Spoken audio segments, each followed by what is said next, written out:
Hello there, Ray here, and we are back here on the ProtoTech server, and we were at the ProtoTech Zoo area, and our goal here at the ProtoTech Zoo is to acquire every single type of mob in Minecraft, as well as every single type of block. And we're building up really cool display cases to display these really rare mobs, as well as a wide range of rare types of blocks, as well as items that we have acquired over the years. And our goal today is to actually give a very nice display case to two different mobs, and these mobs are going to be the Squid as well as the Nitwit. So what we have done is that we allowed the viewers during our Twitch streams to accumulate ray points, which they can use to choose any specific mob that they want in Minecraft and design a display case and give it a custom name as well as that custom display case. And then what we'll be doing is building up their display cases here to show off that specific mob. Now, if you're curious of all the different mobs that we're going to collect here at the zoo, or if you want to take part in actually choosing one of these mobs for yourself and giving it a display case, I have some Google documents that go into more detail down in the description. And at the end of the video, we're going to do something kind of cool where we're going to design a flying machine to help us break down some obsidian. So the first display case that we're going to build up is going to be for the Nitwit. So let's go over to Slave Island or the Villager Island, where we have our villager breeder, and get ourselves a Nitwit and see if we can transport over here to this island. So we went ahead and we turned on the villager breeder to breed up, and we got ourselves a baby, and we're going after baby Nitwit. So we got him here in our boat, and we need to get him over to our island. And I think it's going to be pretty easy to kind of transport him while he's still a baby, so he won't run around so much, hopefully. Oh, these guys, you can't really push them. Oh, because they're inside of a minecart, so you can't push them while you're inside of a boat. Okay, let's see if we get this Nitwit over to our island. You can be good. Don't run away. Yeah, it's easier to move them because I don't have to worry about clicking on them to trade when I'm trying to pull them with a fishing rod. So I can try to pull them over here. I can click on them there and pull them over and through here. He's actually behaving pretty well. I hope he doesn't suffocate once we get inside the nether portal. There he goes. Let's take our boat. We got a boat with us? Yeah, we'll eventually have to put in a boat. Take the fishing rod as well, just in case he's stuck inside the wall. Don't want anything bad to happen to him. Let's hop through here. Where did he go? Where did he go? He's running, he's running! He's a runner! Get on the boat. No escaping. So yeah, so that's the villager island nether portal. Pretty much we broke that nether portal down there. So then they would come up to this nether portal, and they will get teleported into this nether portal if that portal block is at least at the level of the bedrock. If it's any higher, then no mobs will teleport to it. The game doesn't check anything above here. But that way we can easily transfer them over to our island, which is just over here in this nether portal. And then from there, we should be able to take them over to the display case that we got built up. If we want to, we can actually tear down all the nether portals in the area, and maybe he'll directly teleport to another portal that we build on the display case. We might actually want to try that. So over here, we have Chomp's display case set up, and he chose to have a example of a flying machine, and this is a dragon egg dropping flying machine. So this is the one that we're using currently actually to break some bedrock. And it looks like Shark is playing some music. What did you do? This is just crazy looking. Here, let me turn down that. Dimwit's favorite song by Shark. You listen to it all day while he's breaking bedrock. Oh my goodness, I don't know what's going on there. But yeah, this is supposed to be a mini model of the dragon egg dropper. And the cockpit is right here. This is where the player would normally sit. It's all been miniaturized. Essentially, we want to get the friendly green Nitwit over here inside of a minecart so that he can be the one that's placing eggs. And he's also going to be renamed to Ilt, which is the account that's currently running the dragon egg dropper. So let's see if we can build up another portal here so that when he comes out, he'll end up right here. We don't have to transport him very far.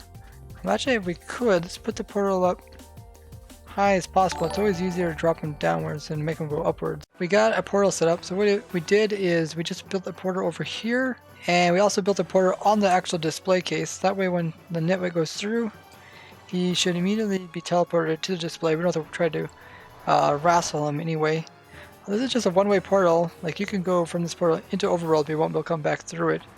Otherwise, you'd have to break the bedrock. So let's see if we can get this guy up there. I might use a fishing rod to move him upwards. Okay, he's coming through. Get a boat ready or something. He should be on the other side now. You see him? Yeah. Just make sure you don't fall in the water. Wood. I'm gonna put him over here. Yeah. Okay, yeah, he's in there. Yeah, I don't want him to go that way. I want him to go this way. Oh wow, he's trying to push against me. Okay, now you want to close that gate on the other side. So hold on. There. Now we should be able to push him in. Awesome, he's in place. Yay. Yay! Now we just wait for him to grow up. So now all we have to do is name tag him. The Nitwit, Ilt, after the name of my other account, who's also online. And he's the one that's doing all the dragon egg dropping. Let's actually pull up the scoreboard for used dragon egg. Holy moly. Past 1 million dragon eggs used. That's like equivalent to 1 million bedrock broken. Okay, let's go ahead and name this guy Ilt. There you go. So when he grows up, he'll be put to work breaking bedrock, just like the real Ilt. Here in the display case of the dragon egg dropper. Oh, the Nitwit grew up. Nice. Looking good. Ilt the Nitwit. And the display case is all completed. Got the dragon egg dropper, the little mini flying machine, the little bumper bumps off of the bumper for the bottom piece as well as the top piece. And this is the crushing piece that crushes the eggs. Got the two pieces which hold the dragon eggs. Let's go ahead and take a look at it from a distance. And there's a bunch of gray concrete representing the bedrock. Let's fly out from a little distance. Oh, that looks great. So you see the bedrock on that side, the bedrock that's already been removed on that side. And the Nitwit is hard at work breaking on the bedrock. That's Chomp's display. So we're going to go ahead and we're going to build up a display case for Squid. This is for Shark, one of the ProtoTech members. He wants a display case as well as a squid inside of it called Inky. So I think about building it right over here, kind of by, that's actually one of the spawners, but kind of right over there. It's going to be a big huge squid over in the air. And then we have to figure out how to grab a squid and transport it up there without it dying. It should be interesting. Or we can try to get a squid to spawn in there. That might actually be a cool thing to do. So I went ahead and grabbed the materials. And I'm going to go ahead and see if we can build up the structure of it over there. But yeah, we got this squid built up. It is over here in the distance. It looks a little dorky, but squid's kind of like dorky. And I think it looks a little better at night than it does in daytime. The glass tentacles kind of blend in the background. But yeah, we filled it with water, and now we have to find ourselves a squid and get it up into the big huge squid display case. And we also have to name it the name tag so it doesn't despawn. We could try going pretty high up in the air and hoping that all the squid anywhere else will despawn, and then they will spawn inside of the squid container here, and then we can come down and try to name it. Guys, we got a squid spawned in there, so now we just need to give it a name tag. So let's go ahead and put the name tag in there, and we are going to call it Derpy. That's what Shark Yoho wants.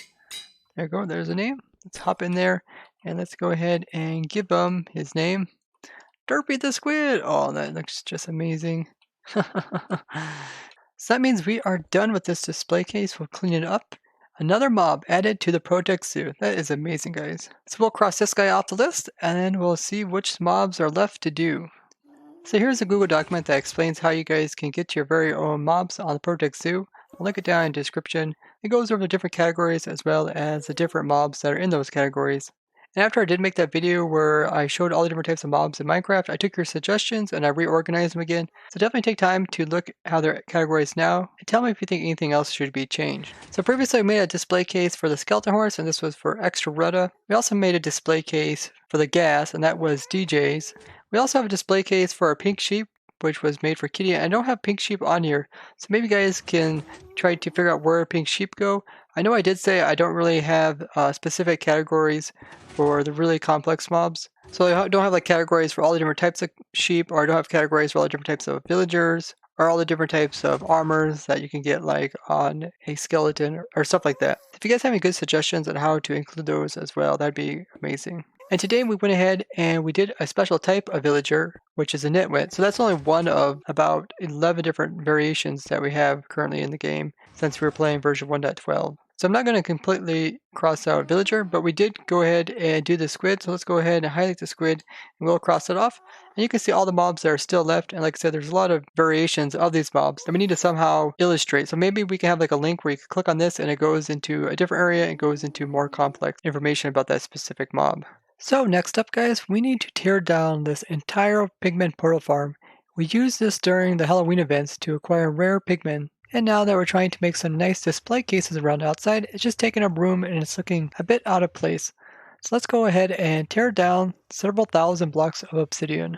But before we tear down thousands of blocks, we need to design up a machine that allows us to do it more easily. And originally I just made a simple flying machine like this, where you had a block like this, and then as soon as the player would AFK on this and break this block, you just move it forward so you can break the next one.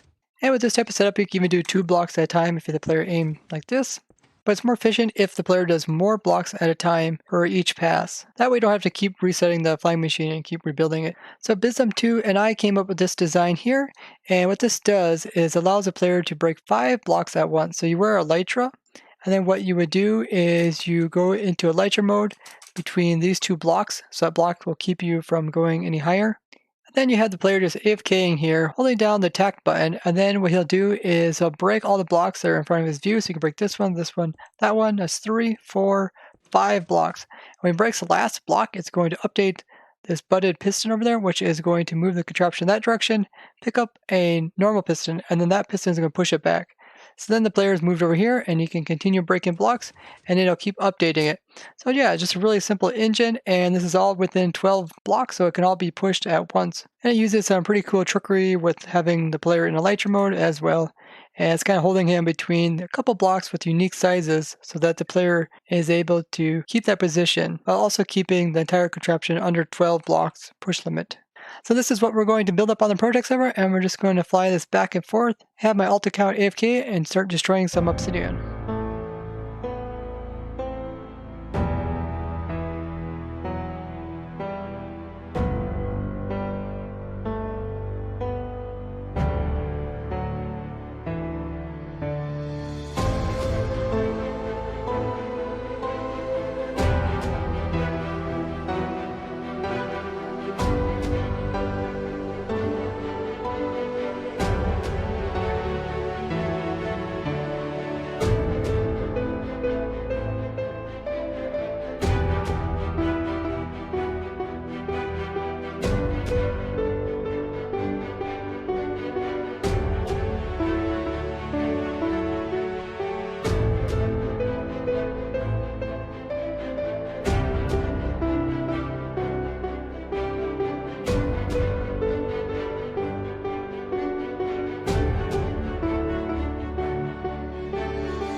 So we removed all the bottoms as well as the tops, and now the guys are removing the sides, and I went ahead and designed up another different type of flying machine, and this one can allow the player to AFK and destroy from the bottom up.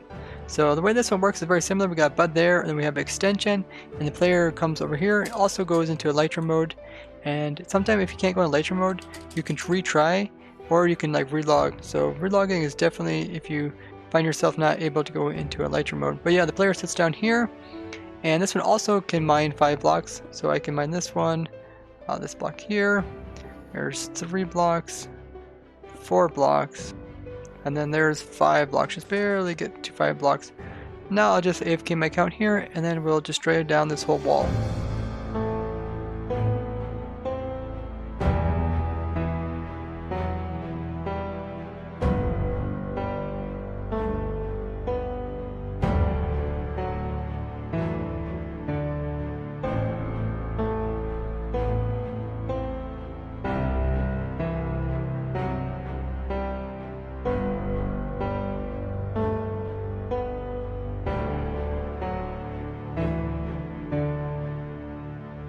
Voila guys, we have just removed the entire pigmen portal farm. Those portals were 20 by 20 and there were 6 of them. And we used those portals to get these rare pigmen over here. So these are the pigmen that we collected during Halloween.